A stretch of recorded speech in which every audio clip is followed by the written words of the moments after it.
মুখ্যমন্ত্রী তো মুখ্যমন্ত্রী হওয়ার আগে থেকে নাটক অভিনয়টা খুব ভালো জানেন এবং করে মানুষকে ভুল বোঝাতে, ভুল পথে চালিত করার এই বিদ্যাটা ওনার খুব ভালো আছে। অস্কার যদি পাওয়ার থাকতো উনি পেতে পারতেন। কার চেয়ার চাইছিল? কার চেয়ার চাইছিল? উনি বরং চেয়ারের ভয় করছেন, উনি চেয়ারটা চলে যাওয়ার ভয় করছেন। তারা বৈধভাবেই দাবি করছিল। কালকে মুখ্যমন্ত্রী আমি শুনছিলাম ওনার কথাগুলো, উনি বলছেন যে সাবজুডিস ম্যাটার যেটা, সে ব্যাপারে লাইভ স্ট্রিমিং কী করে হয়। সাবজুডিস ম্যাটারে উনি প্রশাসনিক বৈঠকে মন্তব্য করতে পারেন। উনি যদি পারেন তাহলে এটাও লাইভ স্ট্রিমিং হতে পারে। আপনারা জানেন 26,000 শিক্ষকের কেস চলছে সুপ্রিম কোর্টে, তাদের চাকরি যাবে কি যাবে না, উনি সেই কথা নিয়ে লাইভ টেলিকাস্ট করেন না, উনি প্রশাসনিক বৈঠকে বলেন না।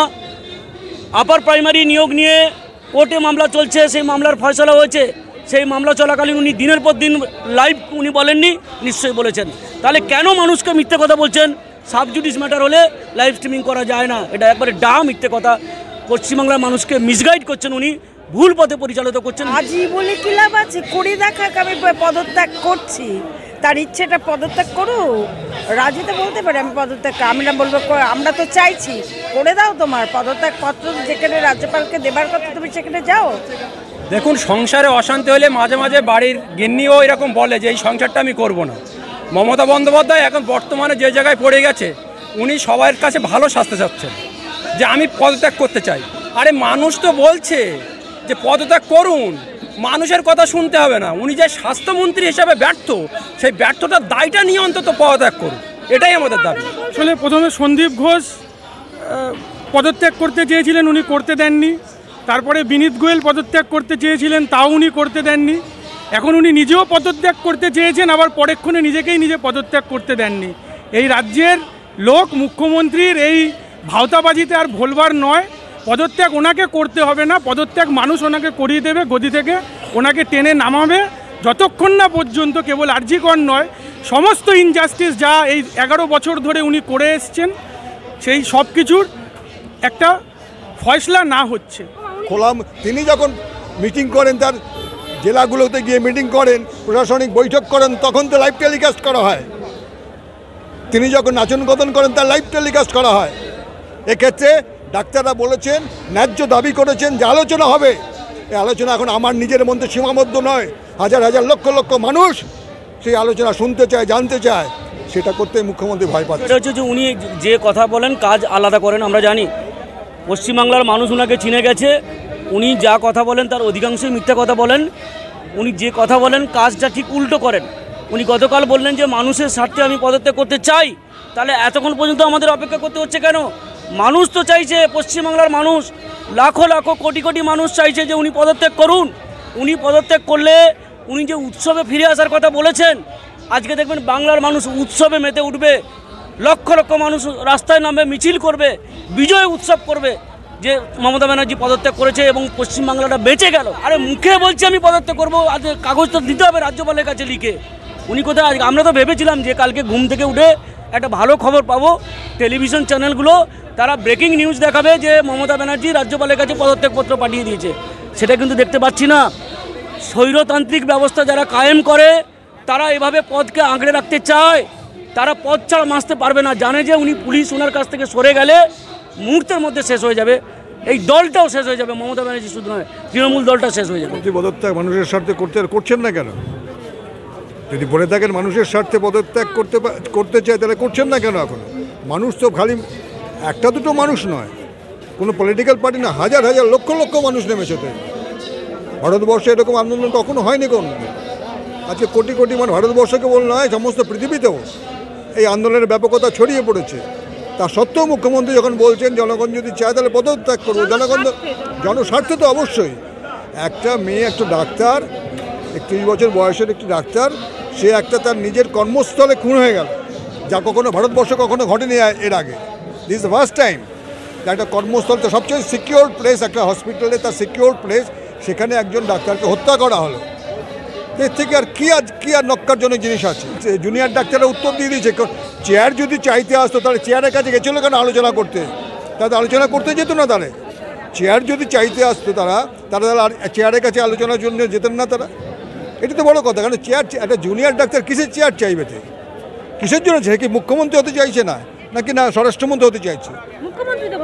মুখ্যমন্ত্রী তো বলতে পারে, অনেক কথা বলছে মুখ্যমন্ত্রী, সে তো অনেক কথা বলছে, কোনো মাথা নেই যে মুন্ডু নেই যে কথা বলে যাচ্ছেন দেখেন।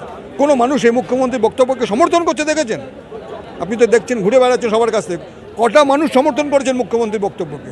হ্যাঁ, মুখ্যমন্ত্রী সঠিক কথা বলেছেন, বরং বলবেন এইবারে এতদিন পরে মুখ্যমন্ত্রীকে ওই 2.5 ঘন্টা বসে থাকতে হচ্ছে নবান্নর সভাগৃহে একা একা, আর পাশে চন্দ্রিমা ভট্টাচার্যকে নিয়ে বসে থাকতে হচ্ছে, যায়নি।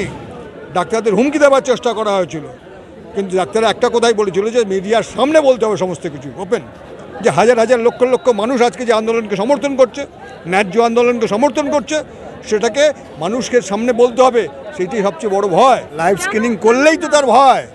ডাক্তাররা প্রশ্ন করতো তাহলে সেখানে যে সন্ধ্যে 6টার পর কেন পোস্টমর্টম করা হলো, কোনোদিন করা যায় না, আইনে নেই তা। একটা ঘর যেখানে ঘটনা ঘটেছে সেটাকে ভেঙে দিতে শুরু করলো তারপরের দিনই, হয় কোনো দিন সেটা? এগুলো তো প্রশ্ন করতো। পুলিশের ব্যর্থতা, এফআইআর নিচে কত পড়ে যে আমাদের ডাক্তার বোনের তার মা বাবাকে 3 ঘন্টা বসিয়ে রেখেছে, দেহটা পাচার করে দিয়েছেন এখানে, সেখানে গিয়ে কোনো ক্রমে তাড়াতাড়ি তারা দাহ করেছেন, যে বাবা মা বলেছিলেন দেহটা রেখে দিন, যে ময়না তদন্ত করবে তার সমস্ত তথ্য প্রমাণ লোপাট করেছে, প্রমাণিত সত্য আজকে এখানে। সুতরাং ভয় পাবেন না তিনি তো ভয় পাবেন তো, তার অবস্থা মুশকিল তো সেখানে। তার জন্য আজকে বলতে বাধ্য হচ্ছে, মানুষের সমাজের জন্য যদি মানুষ যদি চায় আমি পদত্যাগ করব, মানে মানুষ চাইছে তো। তোমার তো আমরা বলছি যে স্বরাষ্ট্রমন্ত্রী, স্বাস্থ্যমন্ত্রী আজকে তো প্রমাণিত সত্য হয়ে গেল, এত বড় বড় নাকি সুপার স্পেশালিটি হসপিটাল তৈরি করেছেন পশ্চিমবাংলা, এতগুলো করেছেন। আমরা বামফ্রন্টে আমাদের কিছু হয়নি, উনি এতগুলো করেছেন। এই তো তার চেহারা, নীল সাদা রং করেছেন, ভেতরটা ফোপড়া, দুর্বৃত্তদের আড্ডাখানা, শব্দহ প্রচার করা হয়, শব্দকে নিয়ে ছবি তোলা হয়, পর্নোগ্রাফি করা হয়। এর থেকে কি নক্কারজনক ঘটনা ঘটবে বলুন? কুণাল সরকার পরিষ্কারভাবে বলেছে যে দৈনিক মৃত্যুর হার আমাদের রাজ্যে যত, তার থেকে গত 1 মাসে কম মারা গেছে মানুষ। 27 জন মানুষ মারা গেছে, তারা তো নিজের অসুখেও মারা যেতে পারে। তাহলে সেই দায়টা ডাক্তারদের উপর চাপিয়ে দিচ্ছেন কেন? উনি তো মিথ্যাচার করছেন, ডাক্তারদের তো বরং ভিক্টিমাইজ করার চেষ্টা করছেন। কোর্টের কাছে ডাক্তারদের নামে ভুল অভিযোগ করেছেন, মিথ্যা অভিযোগ করেছেন। প্রত্যেক দিন যে রুগী মারা যায় আমাদের রাজ্যে, দেশের যে রেশিও মারা যাওয়ার গত 1 মাসে বরং আরও কম মারা গেছে, এটা মুখ্যমন্ত্রী জানা উচিত।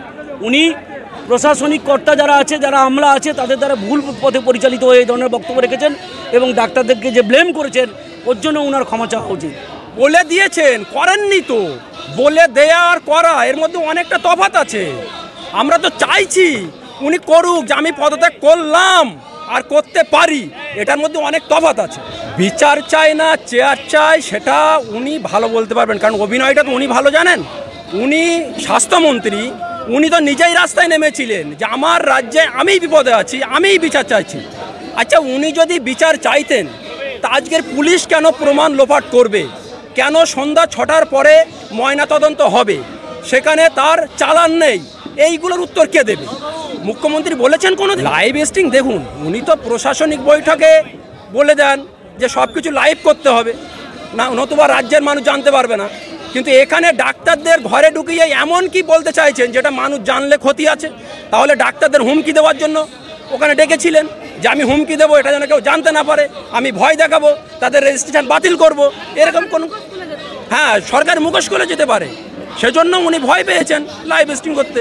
পদত্যাগ না করলে তো চাইবো আমরা। মুখ্যমন্ত্রীকে তো বলছি না তুমি পদত্যাগ করো, তুমি আগে দুটো তোমার যে দুটোতে অরাজকতা চলছে সেই দুটো থেকে তুমি পদত্যাগ করো, অটোমেটিকই তো এসে যাবে মুখ্যমন্ত্রীতে পদত্যাগ। করলেন না ভয় আছে বলে। ছাত্ররা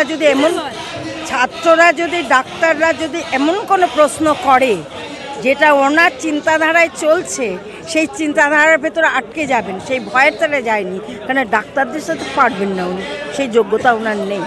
আগাম তো কি বলবো, নাটক ছাড়া কি বলবো। তা উনি পদত্যাগ করছেন না কেন? পদত্যাগটা যদি উনি করারই হতো তাহলে উনি করছেন না কেন? আর ওনার যদি মনে হতো যে মানুষের জন্য কাজ করা, উনি তো বলেছেন, কালকে এটাও বলেছে, মানুষের স্বার্থে, মানুষের জন্য উনি কাজ করতে চান, মানুষের জন্য ওনার অনেক চিন্তা।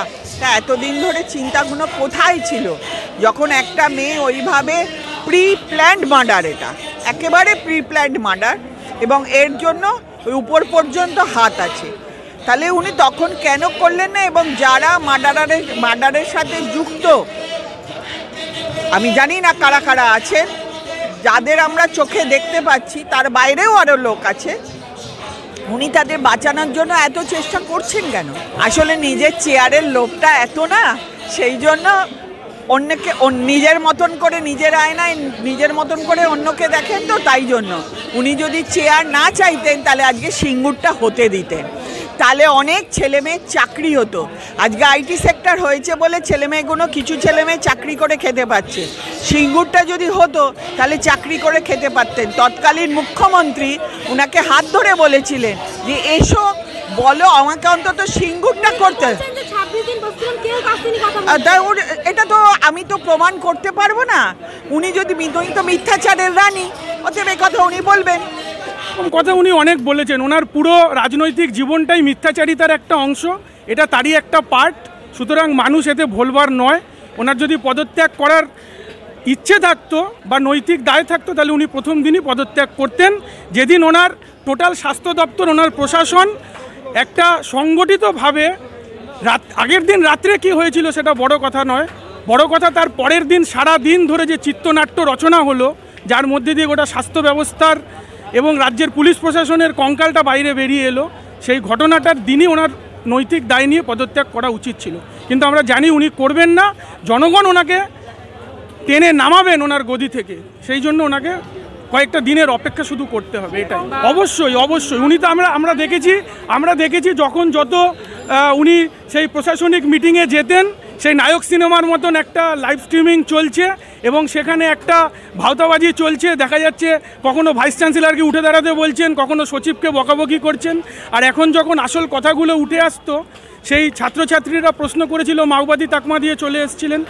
আবার যাতে নতুন করে ব্যাপারগুলো উঠে না আসে এই জন্য উনি লাইভ স্ট্রিমিং করলেন না, ওই 5 মিনিট ওখানে গিয়ে বসেছিলেন, একটা ফটো সেশন করে 2 ঘন্টা বসে আছি বলে উনি বেরিয়ে আসলেন এবং খবরের কাগজগুলো সেগুলোকে মোটামুটি ছাপিয়ে দিলেন যে 2 ঘন্টা ধরে উনি অপেক্ষায় আছেন।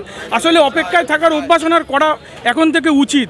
এরপর ওনাকে ওরকম ফাঁকাতেই অভ্যাস করতে হবে, মানে ফাঁকাতে থেকেই একাই বসে থাকতে হবে, সেই দিন উনি তৈরি করেছেন নিজের জন্য। কখনোই নয়, বিচার সবাই চাইছে, শুধু আজকে জুনিয়র ডাক্তার নয়, পশ্চিমবঙ্গের প্রত্যেকটা মানুষ, শিশু কিশোর থেকে শুরু করে সবাই বিচার চাইছে। বিচার চাইছে না একমাত্র এই রাজ্যের শাসক দল আর তাদের দ্বারা যারা পরিপুষ্ট এই সময়ের মধ্যে, তারাই শুধু বিচার চাইছে না। কারণ বিচার শুধুমাত্র আরজি কর সহ বা যাবতীয় যা নির্যাতন হয়েছে তার বিচার নয়, রাজ্যের টোটাল যে অব্যবস্থা সেটাই এখন মানুষের সামনে একদম দিনের আলোর মতন পরিষ্কার হয়ে গেছে।